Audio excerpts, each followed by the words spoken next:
시야가 어디까지 열려 있는가, 시야가 어디까지 열려 있는가라는 제목으로 같이 말씀의 은혜를 나누고자 합니다. 사람은 자기가 보는 것만큼 살아가게 되어져 있습니다. 그날을 살아가는 사람이 있고 미래를 준비하며 살아가는 사람이 있습니다. 5년 후, 10년 후, 20년 후 나의 은퇴 이후까지도 준비하고 살아가고, 어떤 사람은 심지어 자기의 자손, 후손, 그리고 손자까지의 삶까지도 염려해서 준비하고 살아가는 사람들이 있습니다. 사람은 자신이 보는 것만큼, 생각하는 것만큼, 시야만큼 살아가게 되는 겁니다. 우리가 산을 올라가면 올라갈수록 더 멀리 보이는 것처럼 사람이 성숙해지면 더 멀리 보이게 되어져 있습니다. 신앙도 역시 마찬가지입니다. 신앙이 성숙한다고 하는 것은 더 폭넓게, 더 멀리 보는 사람을 우리는 신앙이 성숙한 사람, 그렇게 이야기합니다. 시야가 넓다 좁다라고 이야기할 때에 우리가 삶을 살아가는 데 있어서도 굉장히 많은 영향을 미치는 것을 보게 되어지죠.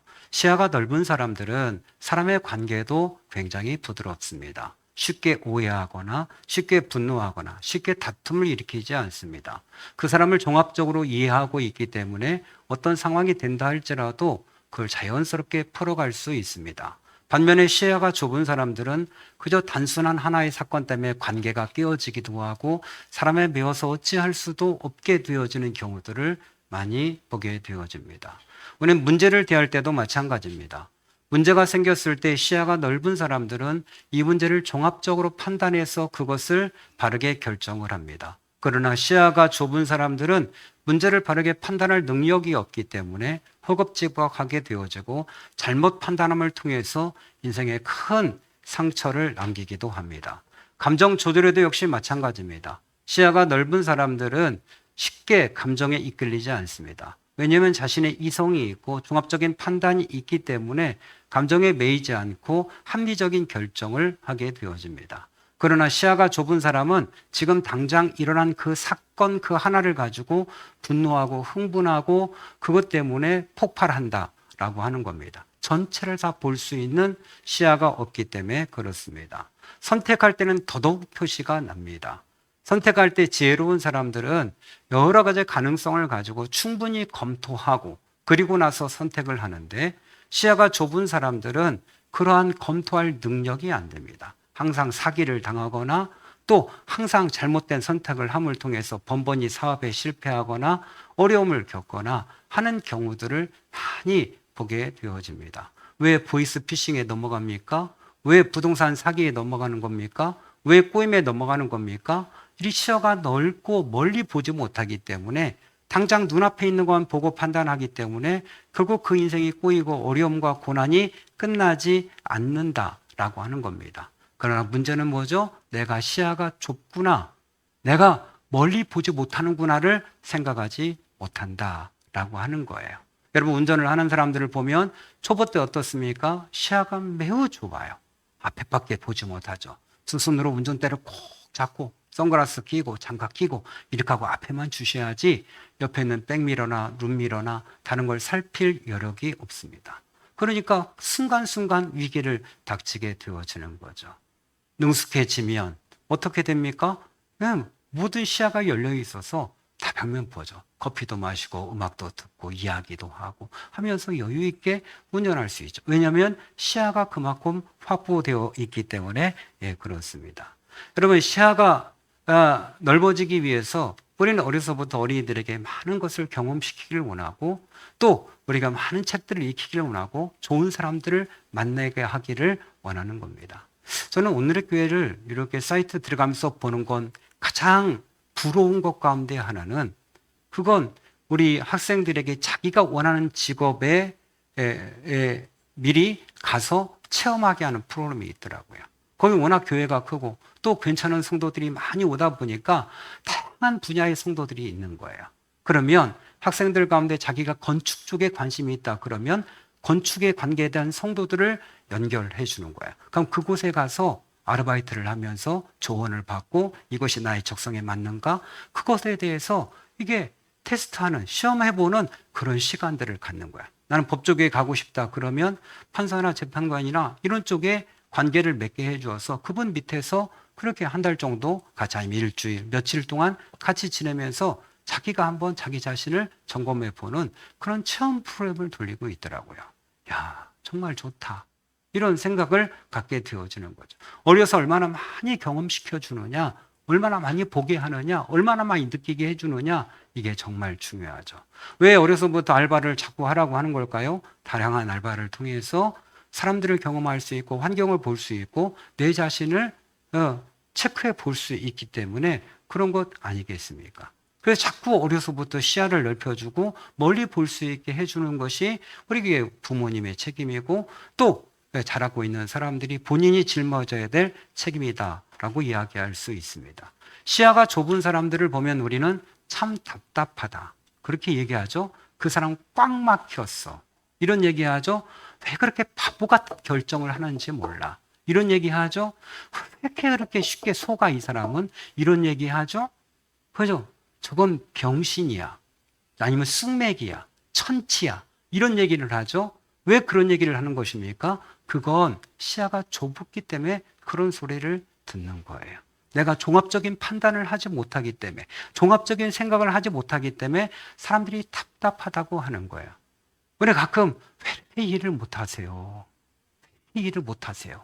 그런 얘기를 가끔 그게 아니라고요. 그런 뜻이 아니라고 얘기하는 건 그 사람이 그걸 받아들이는 게 굉장히 어려워. 종합적으로 그것을 이해하거나 받아들이지 못하기 때문에 그렇다라고 하는 거예요. 삶에 있어서 시야가 얼마나 넓으냐 좁으냐가 얼마나 큰 영향을 미치는지 모릅니다. 시야가 좁은 사람은 자기밖에 모르는 사람입니다. 그냥 내가 아픈 거, 내가 배고픈 거, 내가 힘든 거, 내가 슬픈 거, 내가 좋아하는 거, 내가 먹고 싶은 것, 내 중심밖에 없는 거예요. 가족도 생각하지 않는 거예요. 그냥 자기 혼자 사서 자기 혼자 먹는 사람도 정말 있더라고요. 내가 좋으면 다 좋은 거고 내가 싫으면 다 싫고 하는 사람들이 있더라고요. 물론 내 자신을 소중하게 여겨야 되지만 그러나 자기 자신만 생각하면 가족이 불행해지죠. 주위 사람들이 불쌍해지기 시작하는 것 아닙니까? 많은 사람들이 불행해지기 시작하는 것이죠.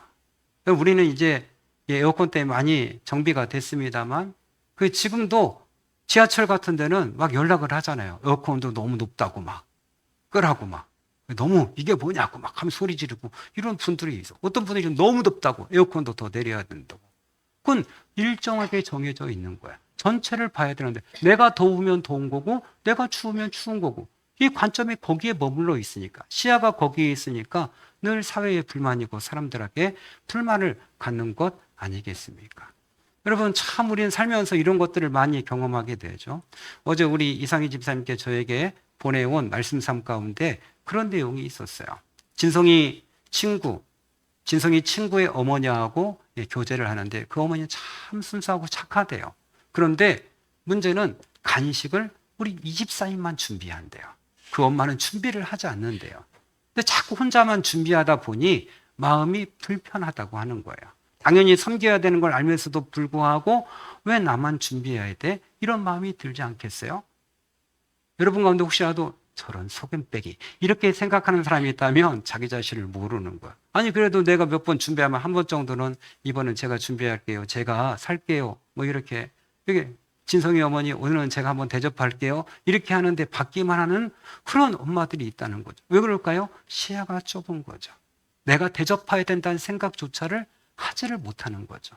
어쩌면 그건 진성이 엄마는 대접하는 걸 좋아해 라고 생각하며 지내고 있는 거죠. 그 모든 것들은 결국 뭡니까? 나만 생각하는 시야가 좁은 사람들이다 라고 하는 거예요. 그 옆에 있는 사람은 굉장히 힘든 거예요. 그렇다고 여러분 다음에는 친구엄마가 준비해 이렇게 얘기할 수 있어요? 다음에 한번 사야지 이렇게 얘기할 수 있어요? 그렇게 시야가 좁은 사람에게 그런 얘기를 하면 바로 관계가 파탄나 버리고 마는 것이죠. 여러분 조금 더 성숙하면 가족이 보이기 시작하는 거죠. 왜 가족을 소중하게 우리 가족이 행복하면 돼. 우리 가족이 잘 되면 돼. 우리 자녀가 잘 되면 돼. 이렇게 생각하는 거죠. 물론 옳습니다. 그러나 문제는 뭐죠? 이것이 가족주의에 빠지면 문제가 되는 거죠. 내 가족이 소중하다 생각하면서 다른 것은 보이지 않는 거죠. 이게 자녀 때문에 고통당하고 힘들어하는 사람들 앞에서 거침없이 자기 자식을 자랑하는 거야. 우리 자식이 이렇게 했다. 근데 그 옆에 있는 사람 지금 가족 때문에 가슴이 찢어지는 상태인데 약 올리는 겁니까? 한 방 먹이는 거예요? 정말 이해할 수 없는 사람들이 있어요. 자녀가 지금 너무너무 이게 스트레스 때문에 취업이 안 되는데 자기 자식 직장에 좋은 데 들어갔다고 연봉 많이 받는다고 자랑하는 철부지들이 있어요. 자기 가족만 생각하는 거예요. 옆 사람이 얼마나 그 자신의 가족 때문에 힘들어하고 어려워하는지를 인식하지 못하는 거예요. 어떤 가정은 재정 때문에 너무 어렵고 힘들고 고난을 겪는데 자기는 얼마나 잘 사는지, 어디 좋은 데 갔는지, 그리고 얼마나 좋은 곳을 먹었는지, 이런 것들을 서슴없이 자랑하는 이런 철부지들이 있단 말이죠. 왜 그래요? 시야가 좁아서 옆 사람을 바라보지 못하는 거예요.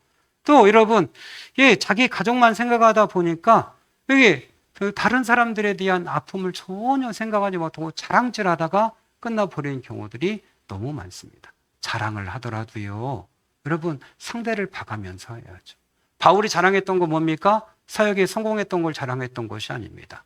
자신이 당했던 아픔과 고통을 자랑했던 거예요.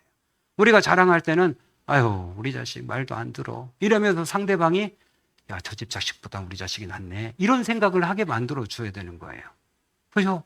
아유, 우리 자식 얼마나 속썩이는지 몰라. 그래도 당신 자식이다. 이렇게 해야 되는 것이지 그 속썩고 있는 자식에게 야, 당신 자식 보니까 우리 자식은 천사네.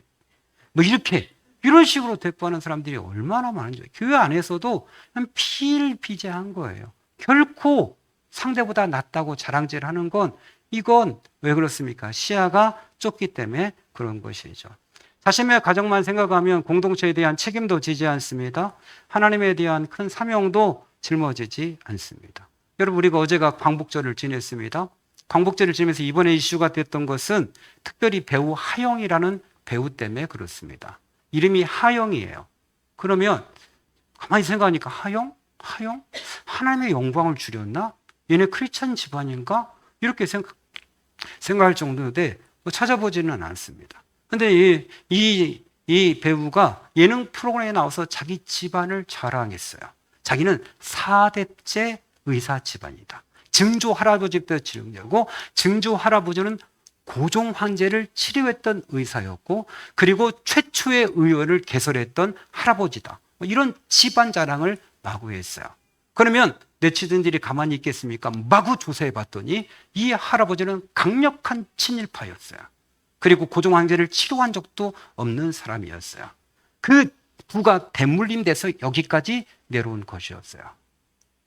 우리는 친일파 자손이라고 해서 그 자손에게 정죄할 수는 없습니다. 그러나 친일파 자손이라고 한다면 적어도 자랑질은 하지 말아야 됩니다. 그런데 그는 그 금기를 깨고 증조 할아버지 때부터 친일파를 자랑한 것이 문제가 되어서 바로 삼성전자 광고하던 거 바로 내렸고 다른 프로그램에서 줄줄이 지금 다 내려지고 있는 상태다라고 하는 거죠. 자기 가족 자랑만 했지 그를 통해서 얼마나 많은 독립투사들이 고통당하고 어려움당한 것을 생각하지 않았습니다. 여러분, 오래전에 한국일보에서 조사했습니다. 그 제목이 뭐냐면 독립운동하면 3대가 망한다 라는 제목이었어요. 그것이 사람들이 입에 계속 휘자되는 거예요. 독립운동하면 3대가 망한다. 그 조사해 보니까 독립 후손들 가운데 재산을 조사해 보니까 66%가 세금을 못 내더라.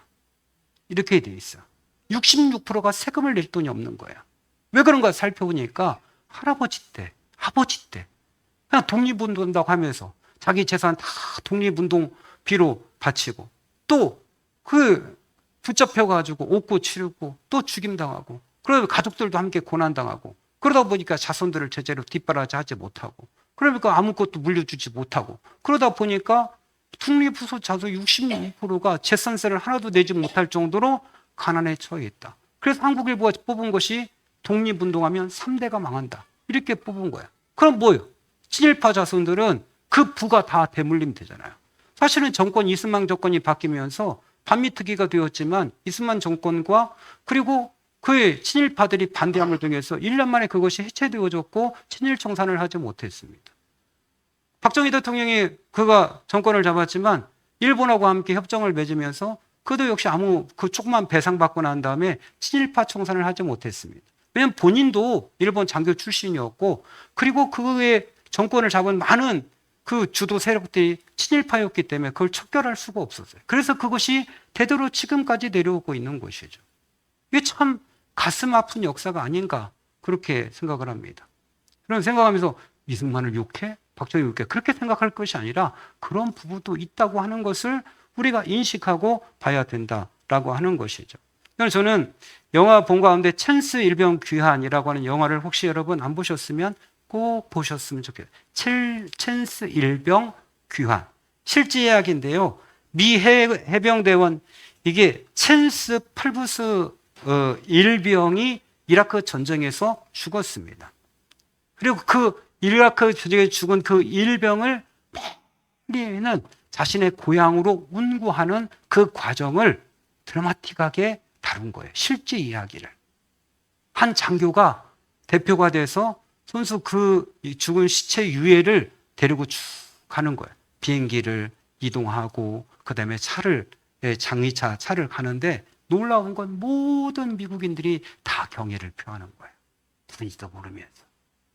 차들이 지나갈 때도 다 비상카평이 뒤에서 쭉 따라오고 경애를 표하고 다 경애를 표하고 마지막에 장례식 치를 때도 얼마나 모든 주민들 다 나와서 경애를 표하는지 이 한 사람 무명의 일병이 죽었는데도 불구하고 거기 만나는 모든 사람들이 한결같이 경애를 표하는 모습을 보면서 야 역시 다르구나 라는 생각을 하게 되어지죠.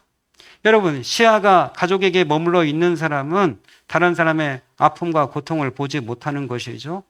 오히려 사회를 위해서 다른 사람을 위해서 봉사하고 헌신하는 사람을 바보 취급하는 거죠. 에이 뭐를 이렇게 남을 위해서 저렇게 해? 이렇게 얘기하는 거죠. 왜 뭐하러 저렇게 고생하고 사소고생하고 이렇게 이야기해. 자기 시각으로 보니까 남을 위해서 헌신하고 봉사하는 것 자체가 보이지 않는 거죠. 그리고 자기가 옳다고만 생각하고 지키고 사는 거죠. 그러니까 여러분 친일을 하는 것 아닙니까? 그러니까 나라를 팔아먹는 거 아닙니까? 그러니까 다른 사람들의 생명을 해하고 그러니까 사기를 치는 것 아닙니까? 넓게 본다면 어떻게 다른 사람에게 괴로움을 주고 민족에게 아픔을 줄 수가 있겠습니까? 더 사람이 성숙하게 되어지면 시야가 넓어지면 교회가 보이기 시작하는 거죠. 여러분 교회가 보이기 시작한다는 것은 뭡니까?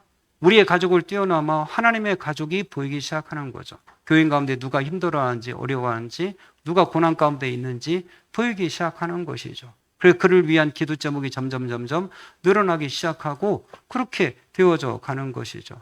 예, 교회가 전체가 다 함께 보여서 어린아이부터 노년까지 보이기 시작하고 그리고 교회의 미래가 보이기 시작하고 이게 점점 더 확대되어서 자세하게 보이고 그들을 품고 기도하는 사람이 되어져 가는 거죠.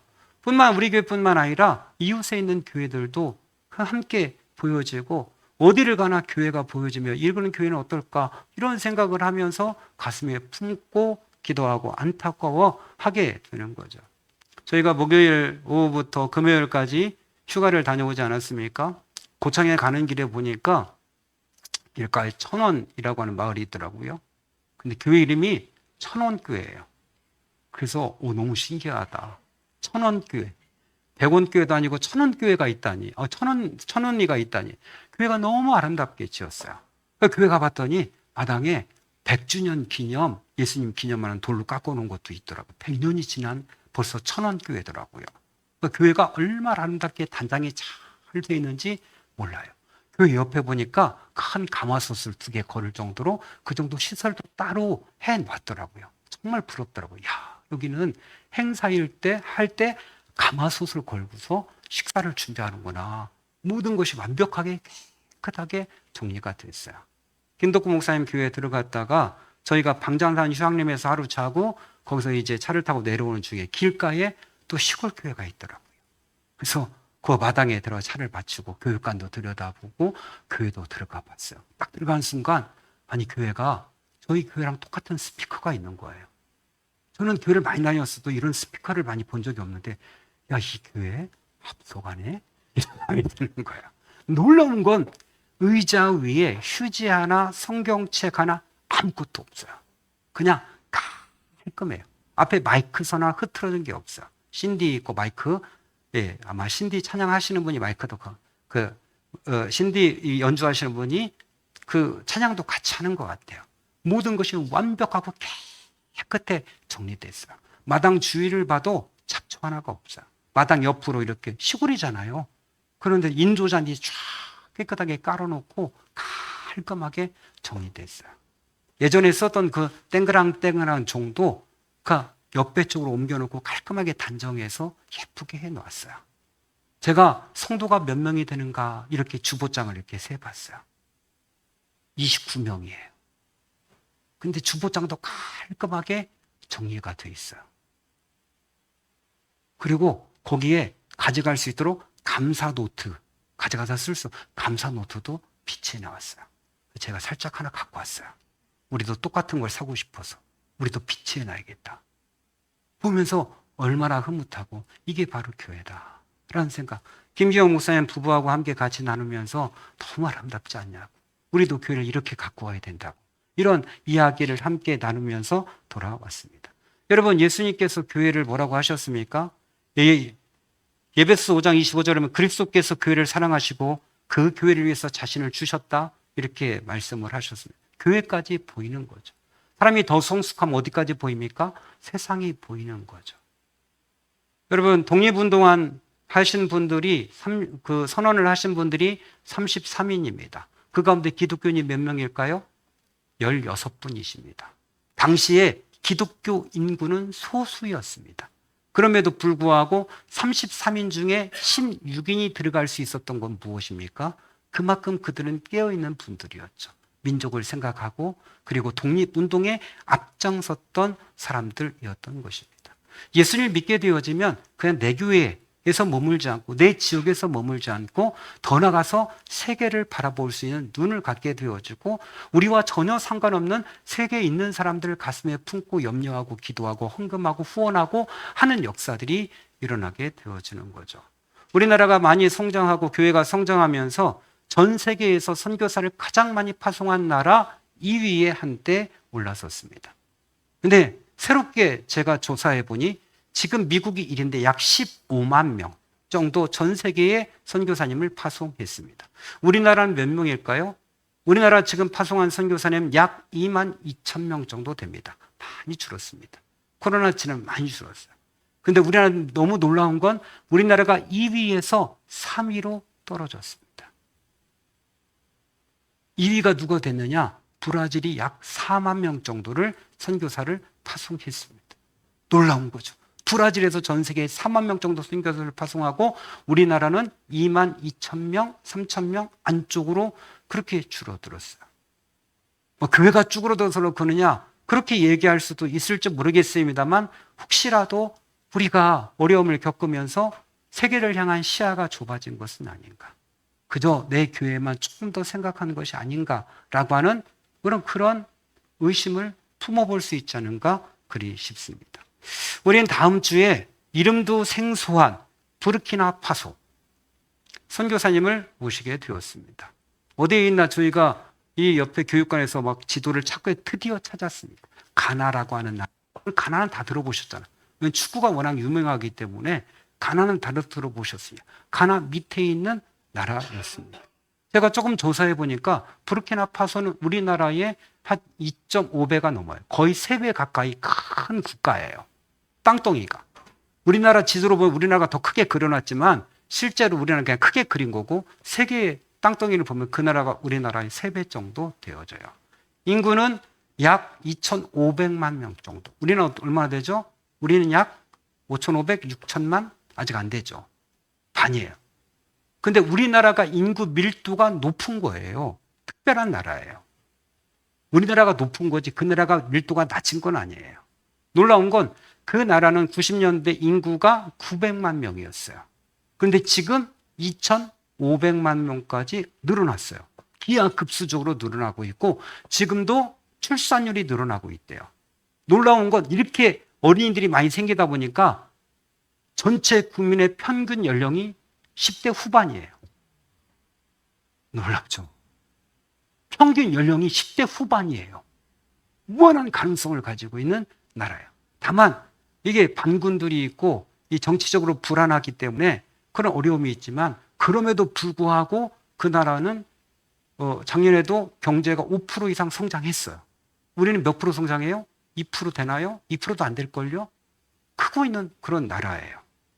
기독교인들은 약 7% 정도밖에 되진 않아요. 회교들이 많고. 그런 나라에서 선교하기 위해서 이제 갔다가 준비하시고 더 본격적으로 선교하기 위해서 국내에 잠시 그 가족이 들어왔어요. 야, 도대체 이름도 생소한 부르키나파소를 어떻게 갔을까? 어떻게 그 나라까지 품을 수 있을까? 이런 생각을 하죠. 어떤 사람은 참 속이 좁으나 그런 얘기예요. 야, 마을도 다 전도하지 못했는데 무슨 이웃 마을을 전도해? 이렇게 얘기하는 사람이 있죠. 야, 네 가족도 전도 못했는데 무슨 남을 전도해? 이렇게 얘기하는 사람들이 있어요. 얼마나 그게 시야가 좁은 거예요. 참 답답해요. 예수님께서 예루살렘과 온 유다와 사마리아와 땅끝까지 복음을 전하라고 하셨는데 예루살렘도 다 전도 못했는데 무슨 유다와 사마리아를 전도해? 이렇게 얘기할 수 있어요? 아니요. 구원 받는 대로 받는 거로 동시에 같이 이루어지는 거죠. 그죠? 여러분, 이쪽 논 일하다가, 얼른 또 급하면 이쪽 논도 일하고, 이쪽 논 일하다 급하면 밭에 가서도 일하고, 막 골고루 하는 거죠. 이쪽 논은 완벽하게, 풀 한 포기 없이 완벽하게 다 해놓고 이쪽으로 할까? 이렇게 됩니까? 급한 대로 막 왔다 갔다 하면서 여러 가지를 처리하는 거죠. 복음 전도도 역시 마찬가지인데, 그렇게 이야기하는 사람. 야, 우리 교회도 어려운데 왜 남의 교회를 도와주냐고, 이렇게 해요. 우리가 선교를 받아야 되는데 무슨 해외까지 선교를 하냐고. 시야가 거기밖에 되지 않아요. 그 사람 더 이상 클 수가, 그 자식도 더 이상 클 수가 없어요. 이기적으로 살고 고통만 주다가 끝나는 인생이 되어질 수밖에 없어요. 예수님의 관심은 어디까지예요?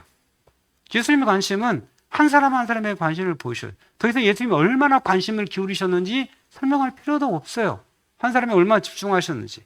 예수님의 관심은 가족에게 있어요. 그 십자가에 달려서 고통스러운데도 자신의 제자 요한에게 봐라, 네 어머니다 하면서 자신의 어머니를 위탁하셨어요. 거기서 끝나지 않아요. 예수님은 사마리아에 가서 그 고통당하는 여인을 만나고 그 여인을 회복시키기도 하셨어요. 예수님의 관심은 마지막에 온 유다와 사마리아와 땅끝까지도 내 증인이 되라고 땅끝에도 예수님의 관심은 있었다라고 하는 것이죠. 그렇다고 한다면 우리는 뭡니까? 우리의 관심은 어디까지 가야 됩니까? 더 넓어져야 되죠. 너희가 먹는 거 입는 거 그거 가지고 염려하지 마라. 너희가 하나님 나라와 의를 구하라. 어디까지 너희들의 관심이 좀 시야가 넓어졌으면 좋겠다. 네 자신이 얼마나 잘 먹었는지, 얼마나 잘 놀았는지, 얼마나 즐기는지, 자식이 얼마나 됐는지 그게 아니고 하나님의 나라가 뭔지, 어떻게 하나님의 나라가 이루어질 수 있는지, 어떻게 이 마을이 잘 될 수 있는지 거기에 관심을 가지고 가라. 이런 말씀이죠. 제가 지난주에 한 분하고 얘기 나누면서 답답함을 토로했어요. 이 마을에 미래가 있느냐? 놀러 갈 때는 700만 원씩 쓰면서 아이들을 위한 놀이기구를 하나도 있느냐? 누군가가 이사 와서 아이들이 놀 수 있도록 만들어줘야 되는 거 아니야? 제가 늘 길을 걸어가고 있지만 항상 오는 자는지 주의하고 차가 오면 옆으로 풀밭으로 피해서 가고 맨날 이런 거 아닙니까?